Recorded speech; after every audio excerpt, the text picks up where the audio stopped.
민주당이 여당의 반대에도 양곡관리법 개정안 국회 본회의에 직회부하기로 단독 의결한 이 사안도 사실 중요한 쟁점 중에 하나입니다. 양곡관리법 개정안. 국민들에게는 많이 언급은 됐습니다만 어떤 부분을 민주당이 개정을 해나가겠다고 하는 것인지 설명을 좀 해주시면 좋을 것 같아요. 예.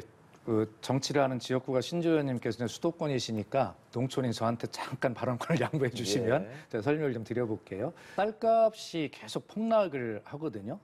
과거에 박근혜 대통령과 문재인 대통령이 후보 시절에 이 쌀값을 80kg당 22만 원까지 하겠다. 쌀 목표 가격이라고 하거든요. 그걸 법률로 정한 적이 있어요. 그래서 상당 부분 한 몇 년 동안은 농민들이 그렇게 좀 쌀값 안정을 이루었는데 그 뒤로 이것이 이제 법률 사항이 아니게 되니까 이제 쌀값이 이제 막 불안한 거예요. 그래서 올해 같은 경우는 20만 원대는 고사하고 한때 12만 5천 원대까지 폭락을 했어요. 그러니까 이제 농민들은 완전히 희망이 없으신 거죠. 농심이 정말 심상치 않습니다. 그런데 문제는 이 양곡관리법이 어떻게 돼 있냐면 이제 시장 격리를 하지 않습니까? 네. 그런데 시장 격리가 의무상 강제 조항이 아니라 이렇게 쌀값이 하락하면 시장 격리를 할 수 있다라고 하는 임의 규정으로 돼 있어요. 그러니까 돈을 가지고 있는 기재부가, 정부가 즉시 개입해서 이것을 더 떨어지기 전에 시장 격리 결정을 하면 쌀값이 폭락을 막을 수 있는데 임의 규정으로 돼 있으니까 안 한단 말이에요. 그러니까 20만 원대에서 12만 원대까지 떨어질 때까지 정부가 개입을 안 하는 거예요.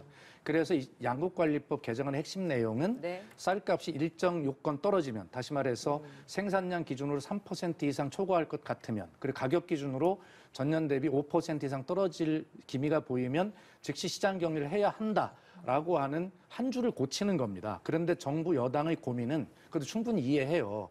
그렇다면 쌀의 생산량이 이게 쌀값이 안정화되니까 늘어날 수 있는 것 아니냐. 그러면 오히려 장기적으로 쌀값 안정에 더 악영향을 미친다. 이런 논리를 가지고 있는데 이거야말로 서로 농민을 생각하는 입장이 다 이해가 돼요. 그렇기 때문에 그렇다면 정부 여당이 걱정이 충분히 이해되거든요. 저도. 그렇다면 이것을 어떻게 농민들이 쌀값을 안정화를 주면 맘 놓고 농사를 지을 수 있으니까 쌀 생산량이 늘 것이다라고 하는 이 부분을 어떻게 해결할까 하냐면 대안을 가지면 되거든요. 그것이 뭐냐면 바로 타작물 재배 제도라는 것이 그 안에 들어가 있어요.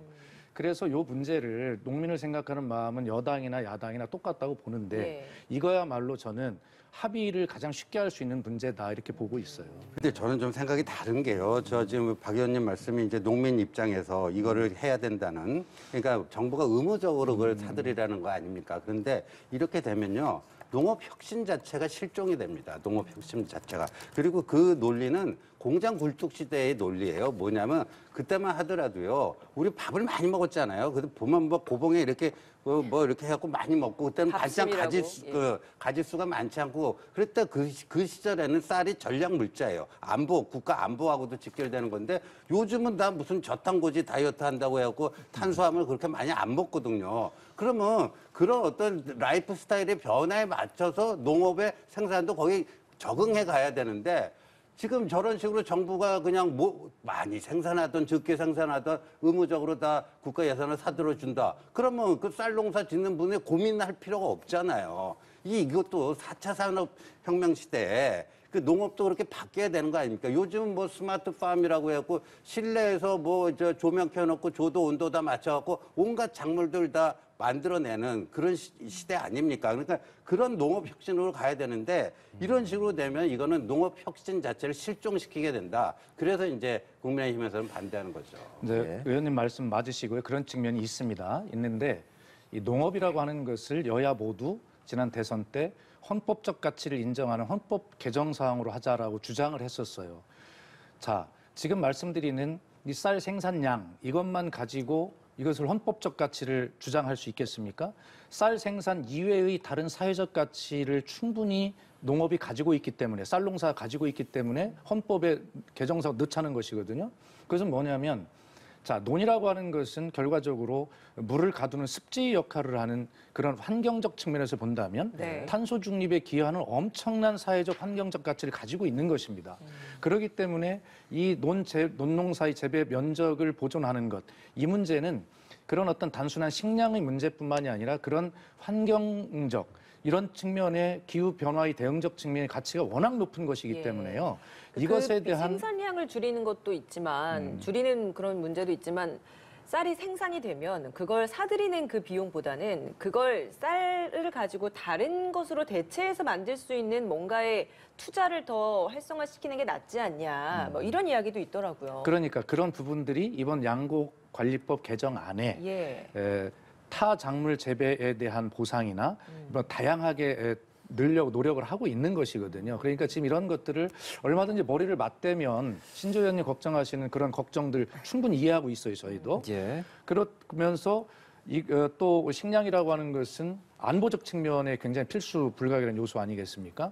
예. 그래서 환경적 가치와 안보적 가치가 함께 고려돼서 그렇게 해야 된다라고 하는 또 이야기들이 있기 때문에 네. 뭐 이거 이해 못할 사람이 누가 있겠어요. 그래서 머리만 맞대면 될 것 같으면 머리를 안 맞대니까 문제죠. 예, 양곡관리법에 대해서는 사실 뭐 여야 의견이 조금씩 다르고 두 분의 의견이 다르긴 한데 결과적으로 이 부분에 대해서 민주당이 본회의에 직회부했잖아요. 19명 중에서 윤미향 의원까지 해서 12명 해서 진행을 했는데 국민의힘 어떻습니까? 이거 뭐 거부권 대통령에게 건의하겠다 뭐 이렇게까지 이야기하고 있잖아요. 저는 그렇게 되면 이제 본회의에서 통과가 되면 대통령이 거부권을 행사할 가능성이 상당히 좀 높다. 이게 이렇게 되면요, 정치인들은 표 계산을 먼저 하기 때문에 이걸 만약에 거부권을 행사하게 되면 농민편은 진짜 다 어떻게 보면 이제 국민의힘이 참 기대하기 어려운 이렇게 되겠지만 윤석열 대통령은 여의도 정치 경험이 없는 대신에 여기서 그런 정치적 이해관계를 별로 안 따지는 또 그게 그런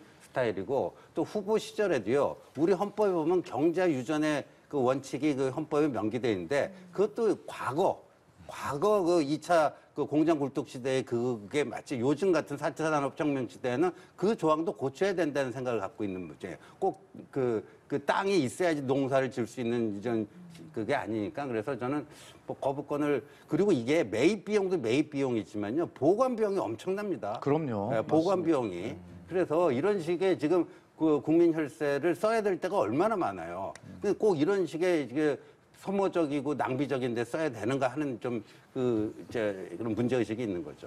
아마 윤석열 대통령께서 지금 말씀하신 대로 이제 정치를 처음 해보시기 때문에 어떤 현상에 대해서 다양한 방면의 어떤 생각들이나 가치관들이 있다라는 것을 다 제대로 아직 파악하지 못하셨을 수도 있어요. 그래서 뭐 제가 말씀드린 정도의 내용이야 다 아시고 계시겠지만 그런 어떤 단순히 쌀 문제뿐만이 아니라 지금 얘기한 식량, 그다음에 안보, 환경 이런 어떤 여타 종합적 가치가 충분한 그 정도 투자할 만한 충분한 가치가 있는 분야다라고 하는 것을 대통령께서 좀 종합적으로 이해를 하시고요.